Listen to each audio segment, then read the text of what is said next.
este y otros temas, saludo al doctor Isaac de Paz González, jurista y constitucionalista, miembro de esta familia sin censura, quien abrazo a la distancia. Doctor, ¿cómo te va? Muy buenos días. ¿Qué tal, mi querido presidente? Muy buen día.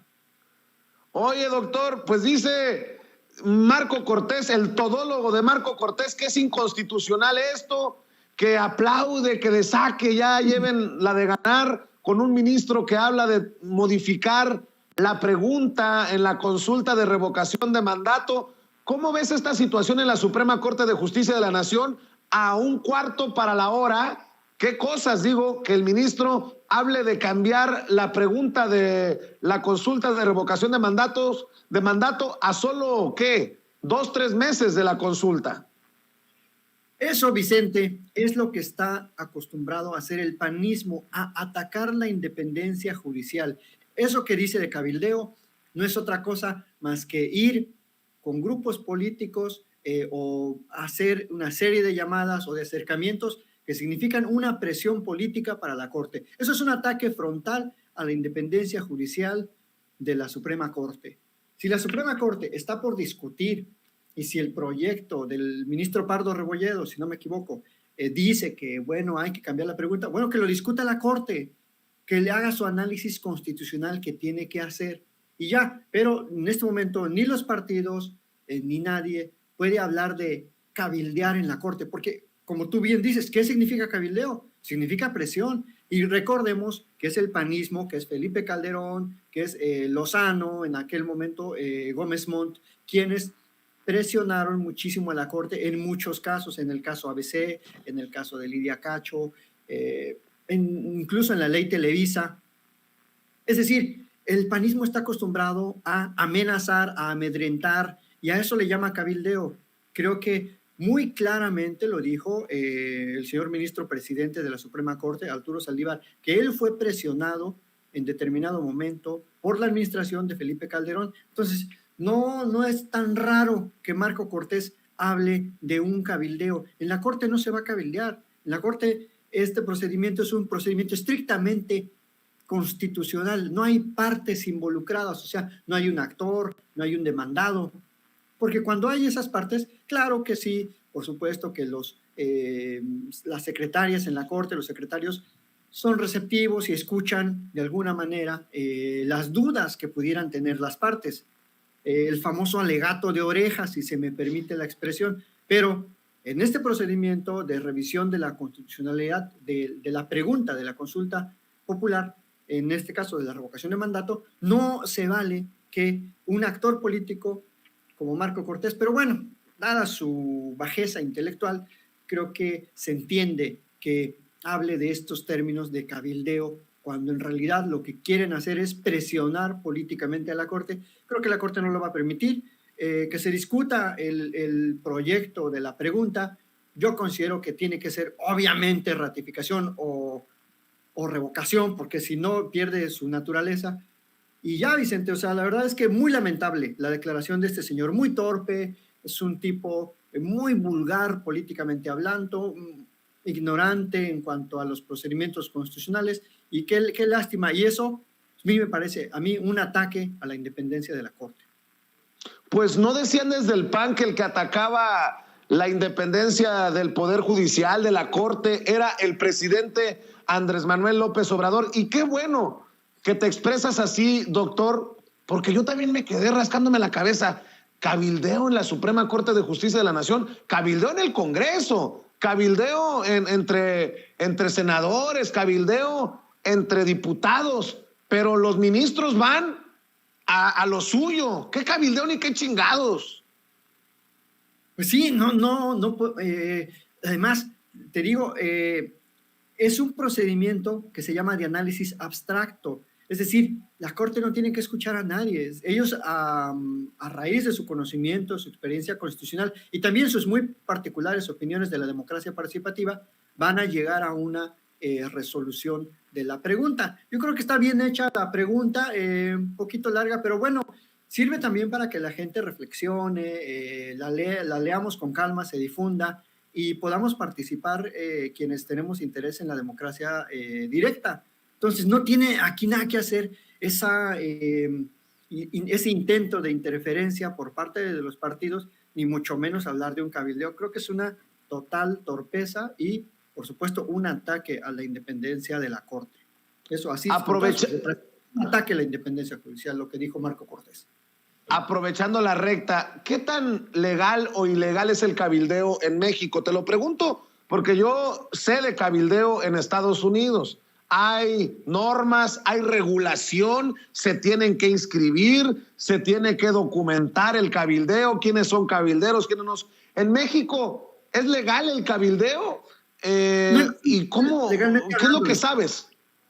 Legalmente hablando, no existe el cabildeo, o sea, no hay unas reglas, no está como, pues sí, establecido un procedimiento de acercamiento de los grupos de interés.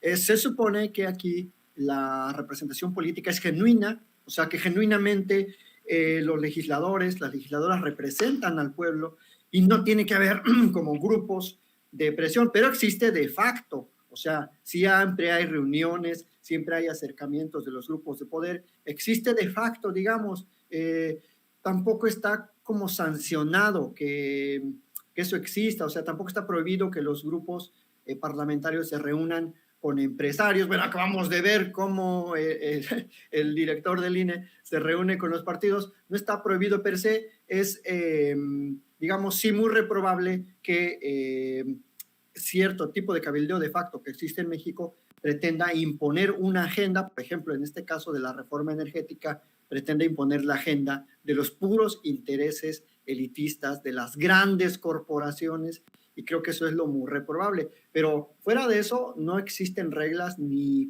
a favor ni en contra. Vicente, eso es lo que te puedo decir en cuanto a procedimientos parlamentarios. No existe como tal.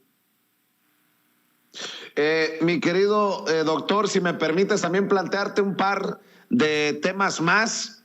El presidente Andrés Manuel López Obrador habla de las fake news en torno a las becas del CONACYT que andan difundiendo Leo Zuckerman y Sergio Aguayo. Y es que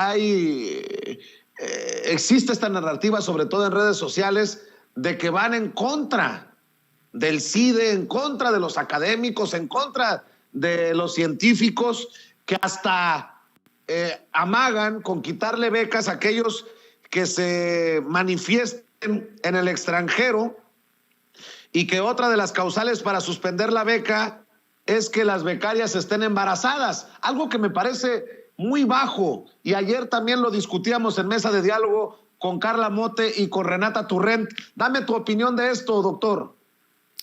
Mira, Vicente, perdón, casi no acostumbro a decirlo, pero en este aspecto mi opinión es muy calificada porque he coordinado 3 programas de posgrado en el Padrón Nacional de Posgrados de Calidad, un programa de especialidad, un programa de maestría, y actualmente tengo el honor de coordinar un programa de doctorado del PNPC, que eso no cualquiera, y además mucho menos en las universidades privadas. Es decir, tengo la experiencia directa de ser gestionador, hago el monitoreo de las becas, hacemos las propuestas, y el CONACYT no interfiere en ese aspecto, Vicente. Al CONACYT no le corresponde suspender las becas. Es una absoluta mentira, por no decir una patraña, lo que están señalando distintos medios.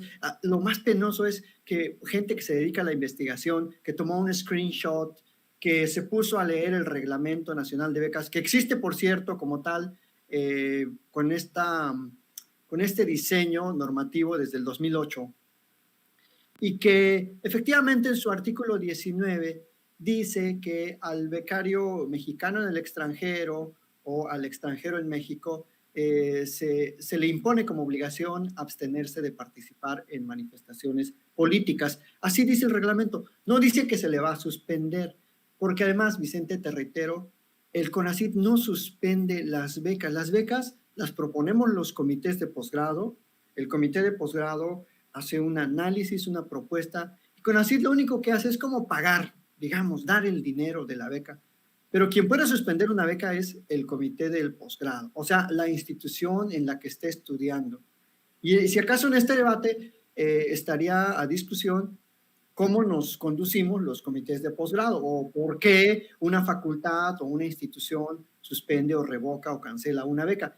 Pero el CONACYT lo único que hace es como hablar esa suspensión, porque CONACYT, Vicente, existen alrededor, yo creo que de unos 50,000 becarias en México. ¿Crees que el CONACYT va a estar viendo qué está haciendo fulanito si ya salió a protestar para cancelarle la beca el mes que entra? Es muy absurdo, Vicente, es una absoluta mentira. Qué lástima que algunos que se dicen académicos ni siquiera conocían el reglamento, ni siquiera lo han leído, se la tragaron completita con un screenshot. ¿Cómo es posible que un investigador, una investigadora dé por válido que lo que dice un screenshot es una fuente fidedigna, cuando se supone que la gente que nos dedicamos a la investigación tenemos que corroborar precisamente el origen de la información, si es información real, si es verídica, si existe, si no ha cambiado?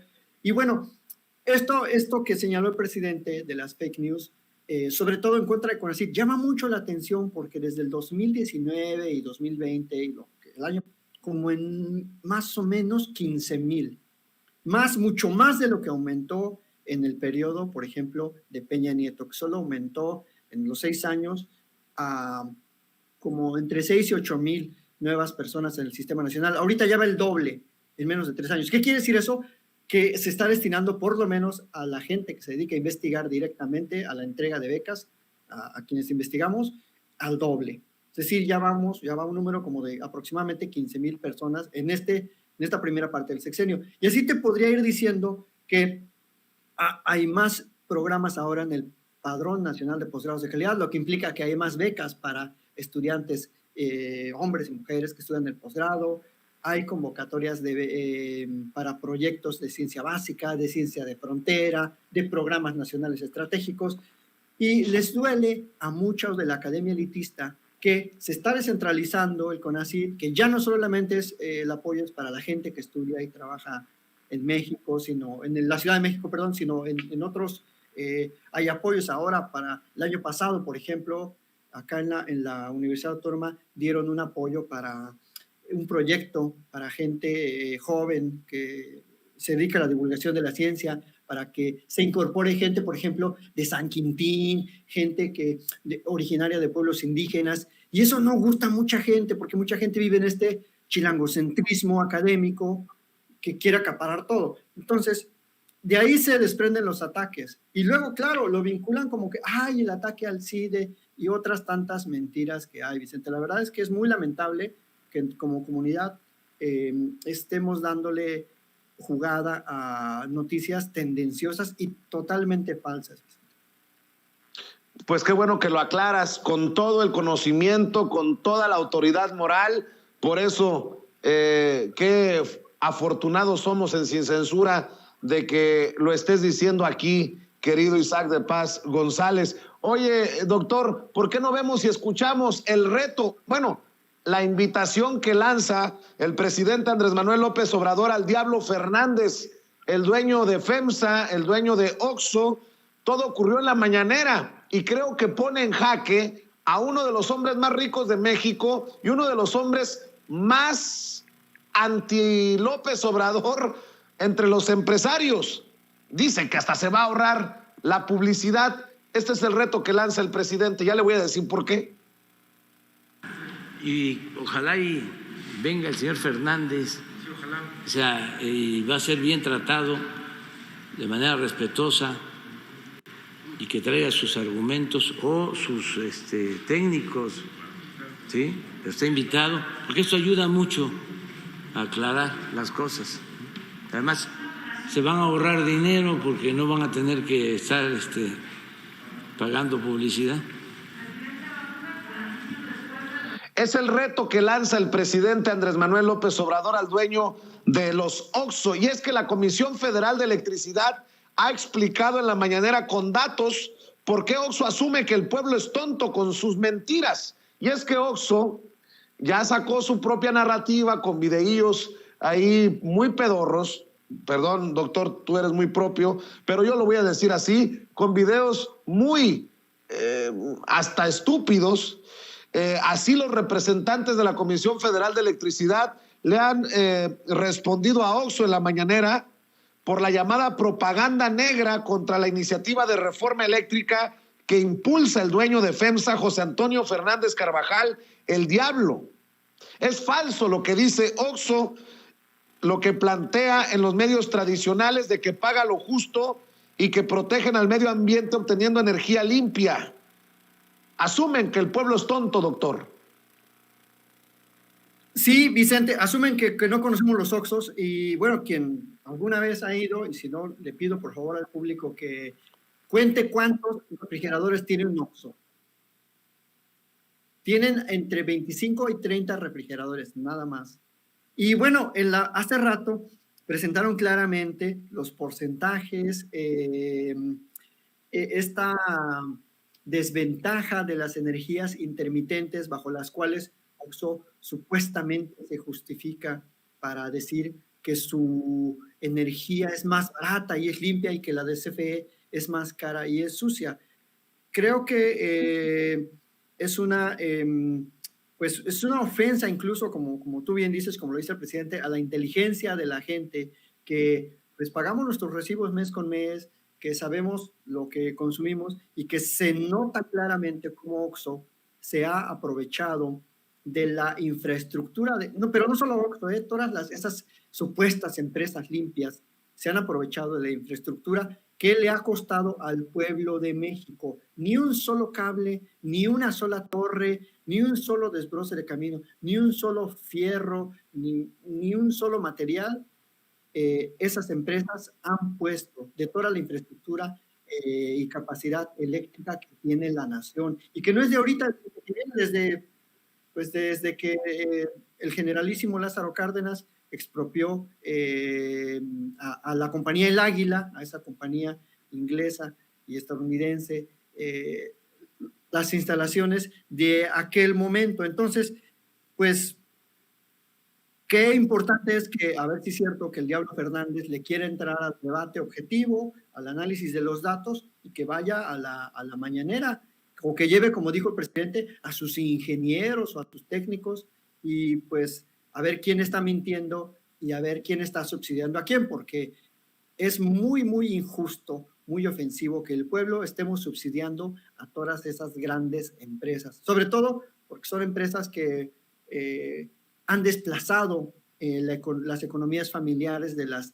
tienditas, de las pequeñas, los lugares donde vendían abarrotes, ya casi son una materia extinta, esas tienditas de la esquina. Ahora hay en cada esquina del país un Oxxo. Entonces es muy lamentable que quieran engañarnos y que sobre todo exista una tendencia mediática que defienda eso. O sea, yo no sé cómo es que los diarios y la comentocracia defiende a un gran empresario que no necesita que nadie lo defienda porque tiene su dinero para defenderse. Es muy lamentable, Vicente. Ojalá que acepten todo. Vamos a ver. Pues vamos a hacer nuestra parte desde aquí. Le voy a pedir a las personas que hacen sus donativos para Sin Censura a través de las tiendas Oxxo que lo hagan a partir de hoy solamente a través de las sucursales de Banamex. Si de alguna manera podemos también mandar un mensaje con nuestro boicot, pues que sea ese. No le voy a pedir a las personas que amablemente hacen donativos para Sin Censura, que aportan para Sin Censura, que en lugar de buscar una tienda Oxxo, busquen una sucursal de Banamex. Y así también mandamos un claro mensaje. No a las tiendas Oxxo, hasta que admitan, y no solamente admitan, hasta que paguen lo que les corresponde justamente por la electricidad que consumen. Así que ahí que quede el llamado al boicot desde esta trinchera independiente. No envíe ese donativo, esa aportación a Sin Censura a través de las tiendas Oxxo. Hágalo únicamente a través de las sucursales de Banamex. A partir de hoy ya no estaré mencionando que vaya a las tiendas Oxxo, solamente lo haremos a través de las sucursales de Banamex y dejar en claro también que Sin Censura no va a seguir promoviendo negocios que se aprovechan de las situaciones a costilla de esos que sí pagan lo que les corresponde de electricidad y que además se tienen que chutar los precios de los Oxxo tienen que consumir lo que venden los Oxxo, y me imagino que el presidente también se sumará con su boicot y dejará de comprar su agua de calcetín, que tanto le gustaba, el café que compraba en las tiendas Oxxo, en un boicot muy sui generis, y esperando también que el Diablo Fernández vaya a la mañanera, aunque creo que es como esos periodistas que tiran la piedra y esconden la mano. Entendió el que entendió. Doctor Isaac de Paz González, muchas gracias por poner las cosas sobre la mesa y hablar de ellas sin censura. ¿Por qué no cerramos invitando a la gente para que te apoye en tu canal de YouTube y para que vea lo que publicas en redes sociales, doctor? Claro que sí, Vicente, los invito a que se suscriban a mi canal, Isaac de Paz González en YouTube, así tal cual, Isaac de Paz González, con S-I-A-A, y en Twitter, @Isaac de Paz con Z, @Isaac de Paz en Twitter. Y pues muchísimas gracias por el espacio, Vicente, muy contento de estar aquí de regreso en tu canal, y saludos al público de todo el mundo que ve, que escucha, y pues que le da mucha alegría que haya un canal como Sin Censura. Te mando un abrazo, doctor. Nos vemos muy pronto aquí. Ojalá que así lo permitan tus ocupaciones. Por lo pronto, estamos al pendiente. Gracias, doctor. El doctor Isaac de Paz González hablando con nosotros sin censura, y se viene